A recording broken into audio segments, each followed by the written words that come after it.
Welcome. This is the review of Hypno-Hustler from Marvel Legends.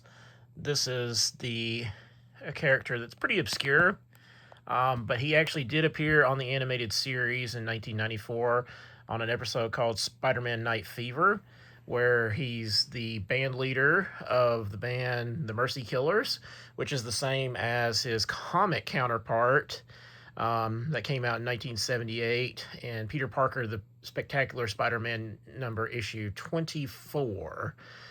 So this actually is a character that exists. He is unfortunately, on a list of characters as like some of the worst villains ever created.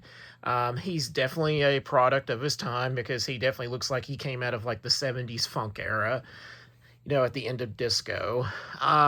So yeah, there's that. So the character is extremely dated by that stance, but I could see why they put him in the animated series, and I honestly had forgotten about this episode. Basically, Spider-Man defeats him by taking off Hypno-Hustler's headphones, and he succumbs to his hypnosis through his electric guitar here. And like once the full band plays, the hypnosis actually can do like mass hypnosis of an entire audience, so they can like rob them and all that kind of stuff. So all the members of his band are bad guys too. They're all thieves. So that's how he works. So this is one of the accessories he does come with. He does come with his electric guitar. As for the figure itself, he is pinless. That's the back of the figure. He does have that new ab crunch thing. He does have a waist swivel. No issue with the head movement or anything like that. Articulation is fine with this figure.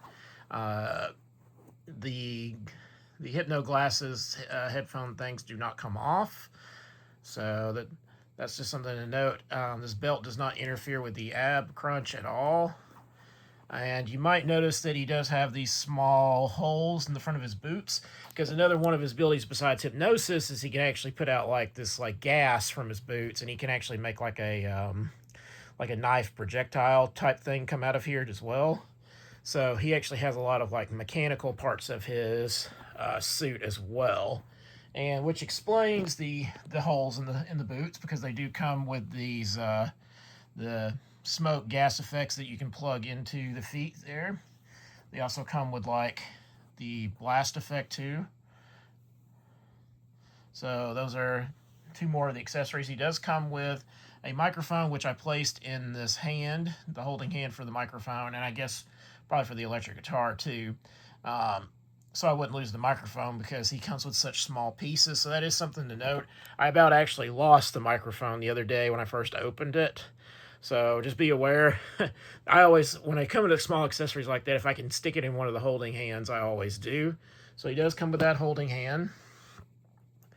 He does come with like another like holding his the fret, the pick for the guitar. So he does have that going for him, like he could hold a fret like he's supposed to be strumming the guitar there. So he does come with, that's the reason why that hand looks like that. So I would not call that a grabby hand. That's more for like the guitar, or electric guitar in this case. But those are all of his accessories and the figure itself.